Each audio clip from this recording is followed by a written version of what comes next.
આપ જોઈ રહ્યા છો MJ લાઈવ ન્યૂઝ। ચૈત્રી પૂનમને લઈને સંખલપુર ખાતે પૂરજોશમાં તૈયારી। બેચરાજી ખાતે ભાવિ ભક્તોમાં મા બહુચરના દર્શન કરવા ચૈત્રી પૂનમ નિમિત્તે પગપાળા બસ મારફતે કે પછી વાહન મારફતે મોટી સંખ્યામાં શ્રદ્ધાળુઓ આવતા હોય છે। મા બહુચરની આસ્થા સાથે પૂજા દર્શન કરી શ્રદ્ધાળુઓ ધન્યતા અનુભવતા હોય છે। જે મા બહુચર માતાજીનું મૂળ સ્થાનક સંખલપુર ખાતે આવેલ છે, જ્યાં ભક્તો દર્શને કરવા માટે જતા હોય છે। ટ્રસ્ટ દ્વારા દરેક ભક્તોને કોઈપણ તકલીફ ના પડે તેનું ધ્યાન રાખવામાં આવતું હોય છે। ગરમી વધુ હોવાથી સેવા કેમ્પોનું પણ આયોજન કરવામાં આવ્યું છે, તેમજ મેડિકલ સેવાઓ માટે પણ સ્ટોલ બનાવવામાં આવ્યા છે। સાથે સાથે સ્વયંસેવક પણ દૂર દૂરથી સેવાઓ કરવા માટે સંખલપુર મંદિર ખાતે આવી પહોંચ્યા છે। બેચરાજીના ધારાસભ્ય સુખાજી ઠાકોરે પણ મંદિર ટ્રસ્ટ જોડે તૈયારીના ભાગરૂપે ચર્ચા કરી હતી। સંખલપુર મંદિર ટ્રસ્ટીએ પોતાની તૈયારીઓ વિશે મીડિયા સમક્ષ આપ્યું નિવેદન। જુઓ। શું નામ છે આપનું? મારું નામ પટેલ કાળીદાસ કાશીરાવ। શું કહેશો, ચૈત્રી પૂનમના મેળાના ભાગરૂપે સંખલપુરની અંદર કેવું આયોજન અને કેવી સુવિધાઓ કરવામાં આવી છે? મા બહુચરનું મૂળ સ્થાન આદ્ય સ્થાન સંખલપુર આવેલું છે। મા વર્ષની અંદર 2 વાર માતાજી સંખલપુરની મુલાકાત લે છે।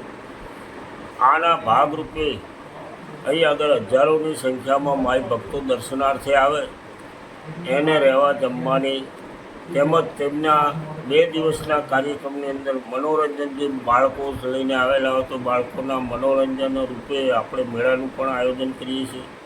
તેમાં લોકો હરે ફરે 2 ટાઈમે એમને જમવાનું ભોજન મળી રહે, ફ્રીમાં મળે અને રહેવાની સગવડ।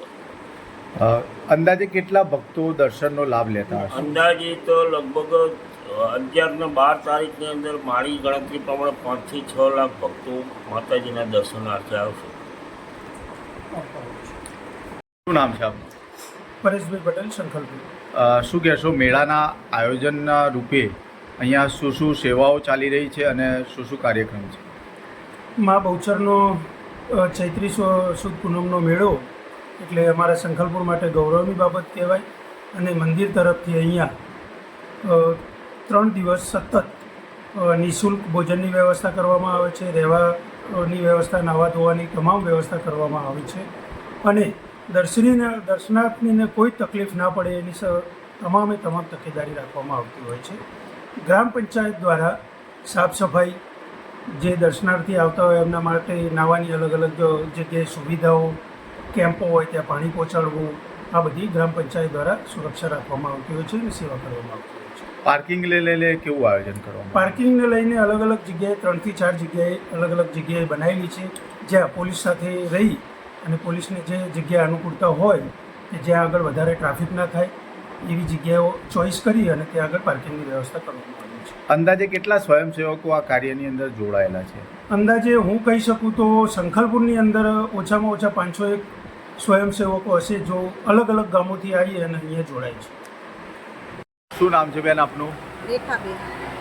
રેખાબેન, શું કહેશો, આજે તમે પ્રસાદીનું બધા ભેગા થઈને કાર્ય કરી રહ્યા છો? હા, માતાજીનું કાર્ય કરી રહ્યા છે। પ્રસાદી રૂપિયા આપવાના છે। માના ભક્તો ચૈત્રી પૂનમે આવે ને ત્યારે બધાને પ્રસાદી રૂપિયા આપવાના છે। બધા બહેનો ક્યાંથી આવેલા છે? બધાએ અલગ અલગ ગામથી આવેલા છે સેવા માટે। અમે પણ સેવા માટે જ આવેલા છે સુરતથી। આ લોકો બધા બહારથી જ આવેલા છે। પ્રસાદીની અંદર શું શું કરો છો? પ્રસાદીની અંદર આ સાકર છે, માને પ્રસાદી રૂપિયા આપવાની છે બધાને ભક્તો જે આવીને, ને ચૂંદડી છે, પ્રસાદી રૂપે સાકર ચૂંદડી આપવાની છે। સેવા કરવા માટે કેટલા દિવસ સુધી અહીંયા રોકાવાનું? 3 દિવસ।